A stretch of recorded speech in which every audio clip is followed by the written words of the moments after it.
Hey, John. Where's your head at right now? How are you feeling? Man,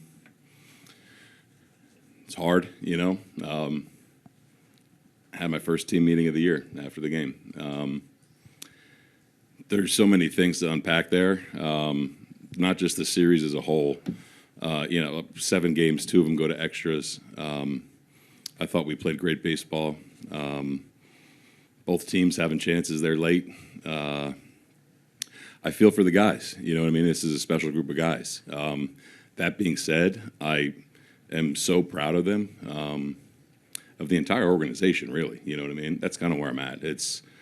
We've set a new expectation and a new standard here, and did it with a lot of hard work, did it with a lot of cohesiveness, and man, it's tough to say bye to this group. This feels like a team that we'll be asking you about 10, 15 years from now, too. When I ask you about the 2025 Blue Jays, what are you going to remember? All of them, you know what I mean? Like literally all of them. It's not very often you get a group together that genuinely likes one another and genuinely cares about one another. And I'm talking about their wives, their kids, you know, and them. It's a special group. And I think Blue Jay fans for generations are going to remember this team, not just what we accomplished, but how we went about it. Bit of shy straight ahead. John, you said you held your first team meeting. What did you want to say to your players? I said thank you. I said thank you probably about 10 times. And that was the main message. You know, I'm sure I'm going to talk to them all again, but I said thank you. I said I'm sorry that we're feeling this way right now. It definitely could have been the opposite end of the spectrum in terms of emotions. So I said thank you. And this is a group that I'm never going to forget. They're going to have a place in my heart, every single one of them. So that was the gist of it.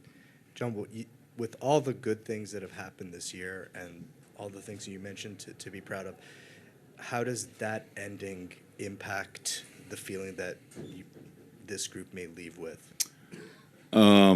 It'll hurt for a few days, a few weeks, when you're that close. You know, the positive person in me will take some time to digest it, and I'll go back to Bo's homer in Texas, George's Canada Day. So many things I'll go back to and be proud of, but I think right now you just have to kind of, I don't know, take in what happened. You know what I mean? But going forward, you know, the beauty of baseball is that it goes on. You know, there'll be spring training in February. So that being said, you take away the sacrifices the guys made, the way they went about it, the performances everyone had, and kind of just the cohesiveness of the team. And Bo, with that swing, he essentially had his signature moment, Yeah. even though it did end up a win. Just what was your view on Bo, and what was your feeling for Bo having that moment?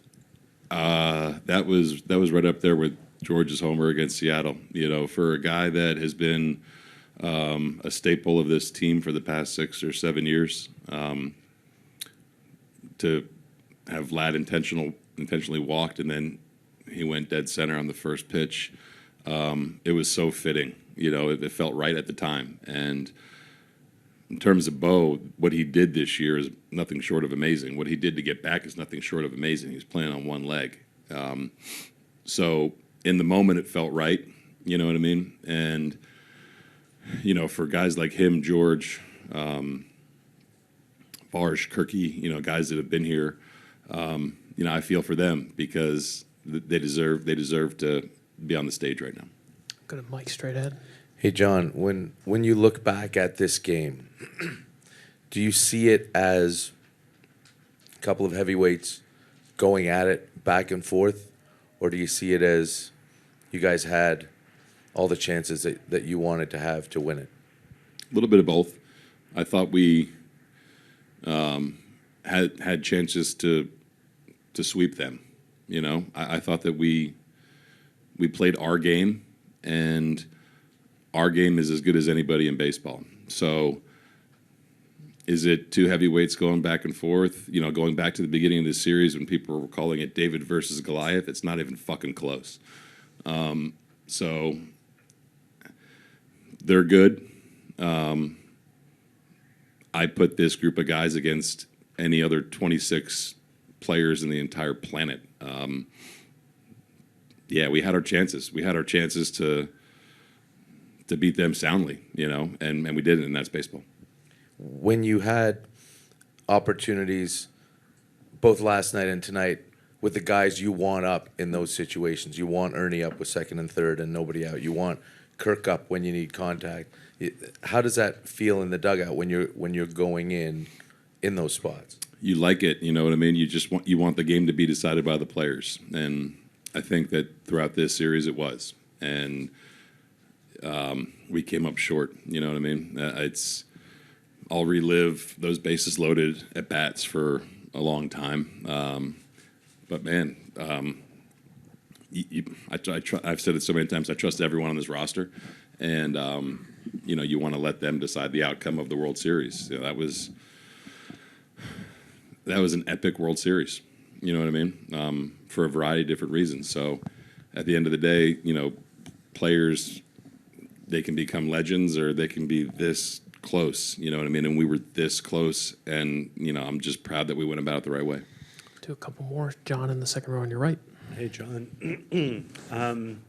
What did you think of Max Scherzer's performance tonight? I thought Max was really good. I thought he was, you know, exactly what we thought he would be in a big game, and it's a testament to him, man. He's 41 years old. He's throwing 96. He's making pitches. I thought he was awesome. You know, in games like this, you know, you usually think starts are going to be short. You know what I mean? But there's no one I trusted more than Max in that situation. You know, bottom of the order, and I thought he handled everything extremely well, and he gave us exactly what we needed. Do you think tonight was his last game in Major League Baseball? I don't know. I wouldn't be surprised if it wasn't. Go straight back near the cameras. John, to win a championship, you have to perform, but you also need a little bit of luck. Mm-hmm. And it seemed as though a lot of the bad breaks went against you guys, ball in the fence and losing a game in 18. And tonight you get two hard hit balls to infielders that don't go through, a couple of also close calls on strikes and balls there at the end that don't go your way. Do you feel like there was a little bit of lack of luck on your side? Yeah. I mean, to be the last team standing, a lot of things have to happen. You have to perform. You have to make good decisions. You have to make plays. You know, I think that's why it hurts so much. Himmy hitting the ball to, I mean, I don't know how Muncy caught that. Izzy just not getting there, and Will almost coming off the plate. We played so good defensively too. Double play from Vlad, Varsha's catch. Yeah, man. There's a lot of stuff that has to happen in order to win it. You know what I mean? And we did everything that we needed to do. It felt like. So I think that's why it stings. You know, just a little bit more. Take two last ones. Sixth row on your left. John, how would you describe the Dodgers as a team? Talented. One more for John. We'll finish up with Mike. John, can I ask you about Vlad? I mean, today he had the one hit, but it came on the double in the 11th. He makes 3 terrific defensive plays. If this game had gone the other way, he's probably the World Series MVP. What did you see from him tonight? Exactly what we saw the entire postseason. Vladimir took his game to another level, and I think for players that are here and that are going to be here and that are going to be here in the future, knowing that we got 14 more years of Vladimir Guerrero Jr. playing complete baseball is an awesome thing for our team and for our fans. And Ernie sets the record with 30 hits in the postseason. And, in the first round, one of the TV commentators said, nobody's ever heard of this guy. Mm-hmm. You've watched him for a couple of years. What did you think of his postseason and his game tonight? Historic, it's you don't see that very often. We're talking about really good pitchers, right-handers, left-handers. Ernie had a phenomenal year. I hope he wins a Gold Glove. He should. And he kind of became one of the faces of our team because of the way he plays. Unbelievable run that he was on this entire postseason, and man, he's turned himself into what people think was a waiver wire pickup or a guy that's kicked around the minors. He's turned himself into a everyday major leaguer that is going to contribute to win a world championship. All right, John, just an incredible postseason for the AL champs. Thank you so much. Appreciate and it. I don't want to leave without saying congratulations to Dave and the Dodgers. It's a hard-fought series, and it sucks we're not the last team standing. But to Dave and his staff and his team, congratulations. Well, incredible World Series. You should be so proud, John. Thank you, guys.